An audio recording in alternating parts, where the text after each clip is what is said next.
Guys, here I have 2006 Toyota Matrix. Here is how you set up the backup camera. I took this whole thing out. I took a small piece from here. You have to open the glass. This is how you put the cover back,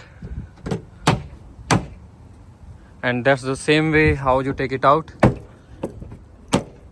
If you pull it out, it will come out. Small piece here, it fits over here, but for that you need to open this glass up. Open this glass so you can fit this piece over there. How can you take it out? This is how you take it out. You open the glass and this piece of sheet will fit here. Is it like this?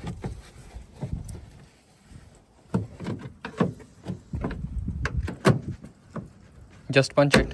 Yeah. I hope you know how to run the wire. There is my camera and the wires come from here to here.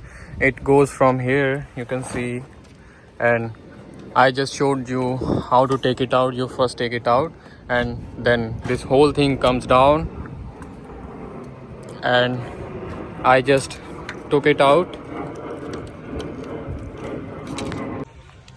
I took the light out from here. There are small clips. You push those clips in and the light comes out, and I inserted the wire from this side. So now I will show you the camera. So this is the camera, guys. If you swipe it, it shows the front view. You swipe it again, it shows you both views. Swipe again, shows you the back view. See? Now you can see the car. Please subscribe for more videos.